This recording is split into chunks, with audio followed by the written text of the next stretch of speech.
السلام علیکم۔ ISI کی تعریف خود دشمن کی زبان سے سنیے۔ یوں تو ہر ملک خفیہ ایجنسی رکھتا ہے، لیکن دنیا کی تاریخ میں شاید ہی کسی خفیہ ایجنسی کو پاکستان کی ISI جیسا مقام حاصل ہوا ہو۔ پاکستانی عوام تو بجا طور پر اس ادارے پر فخر اور ناز کرتے ہیں، لیکن اس کی منفرد ترین خوبی یہ ہے کہ دشمن بھی اس کی صلاحیتوں کو خراج تحسین پیش کرنے پر مجبور ہے۔ جیسا کہ آپ کو معلوم ہے کہ ماضی میں بھی اس کی بے شمار مثالیں موجود ہیں، اور ویب سائٹ defense.p کے شائع ہونے والے بھارتی مصنف ونود شرما کی مضمون اس کی تازہ ترین مثال ہے۔ ونود شرما ISI کے سامنے بھارت کی شرمناک پسپائی کے بارے میں کیا لکھتے ہیں، آپ بھی پڑھیے۔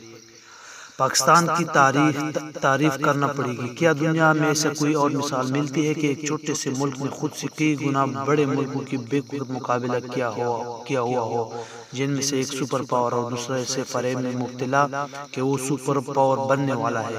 پاکستان کی دلیری، جس کا انحصار صرف قابلیت پر ہے، تاریخ ساز ہے۔ اس کے سول اور عسکری رہنماؤں کے لیے یہ بات باعث فخر ہے کہ انہوں نے انٹر سروس انٹیلیجنس ISI کی تخلیق کی ہے۔ فوج کے اس خفیہ بازو نے جنگ کے اصول ہی بدل رکھ دیے ہیں۔ صرف اس ایک ادارے نے پاکستان کو یہ آزائش فراہم کر رکھی ہے کہ وہ اپنی مرضی کے میدانوں میں اپنی مرضی سے جنگ لڑتا ہے، اپنی فوج دشمن کے سامنے لانے بغیر۔ پاکستان ISI کو اپنی دفاع کی پہلی لکیر تصور کرتا ہے۔ امریکہ اور بھارت جہاں پاکستان کو حدود سے تجاوز کرتا محسوس کرتے ہیں، وہی پاکستان کی سول اور عسکری رہنما سمجھتے ہیں کہ ISI ان محاذوں پر اپنے وطن کا دفاع کرتے ہوئے جب الوطنی کا فریضہ سر انجام دے رہی ہے، اس کی طاقت میں جہاد کا بھی اضافہ کرے تو اسے قابل اور جذبے سے بھرپور ذہن ملتے ہیں کہ جو صرف سیاسی نہیں بلکہ مذہبی جذبے کے ساتھ اپنی جانی قربان کرنے کے لیے تیار ہے۔ 9/11 کی دہشت گردی کے بعد جب امریکہ نے افغانستان پر چڑھائی کی تو سمجھ آ رہا تھا کہ یہ جنگ اس کے لیے چہل قدمی جیسے ہوگی۔ شاید ایسا ہی ہوتا، لیکن حقیقت یہ ہے کہ پاکستان نے صورتحال کو امریکیوں کی نسبت کہیں زیادہ درست تجزیہ کیا، اور آج امریکہ اس میدان میں شکست کھا چکے ہیں۔ اب وہ اس دلدل سے کم از کم نقصان کے ساتھ نکلنے کے لیے بے چین ہے۔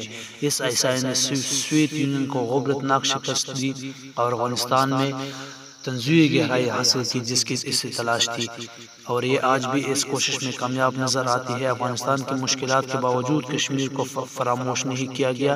بدقسمتی سے ہمارے امن پسند دانشور ہی GP کے خلاف سیاسی جنگ لڑ رہے ہیں، اور جو خود کو یہ فریب دے چکے ہیں کہ ISI اتنے خطرناک نہیں اور پاکستان کو رعایت دے کر اس پر قابو پایا جا سکتا ہے۔ بھارت کے ساتھ جو کچھ ہوا ہے اسے سمجھ جانا چاہیے تھا کہ اس کا سامنا ایک انتہائی ذہین، بے رحم اور کبھی ہار نہ ماننے والی طاقت سے ہے، جو کشمیر کے معاملے میں بھارت کو جھکانے کے لیے ہر ممکن حربہ آزمائے گا۔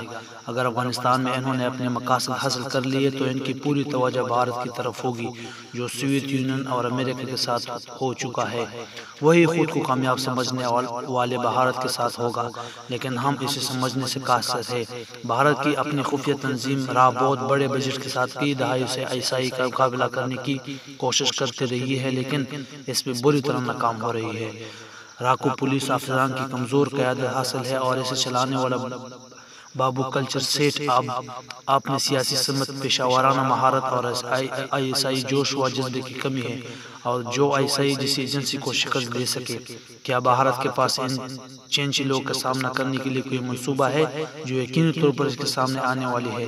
پاکستانیوں نے بھارتی دماغ بہت اچھی طرح پڑھ لی ہے اور انہیں معلوم ہے کہ وہ سب کچھ کر سکتے ہیں، لیکن جواب میں بھارت اپنے عوام کو جذبات کی تسکین کے لیے شور مچانے کے سوا کچھ نہیں کر سکتا۔ پاکستان نے بھارت کے ساتھ گزشتہ 3 دہائیوں کے دوران جو سلوک کیا ہے، اس کا زیادہ تر کریڈٹ اس کی افواج کی شاندار تخلیق ISI کو دینا پڑے گا۔ یہ خفیہ فوجی دستہ جنگ کا ایک اچھوتا اور طاقتور ہتھیار ہے، اور نظر نہ آنے والی لیکن خوفناک طاقت۔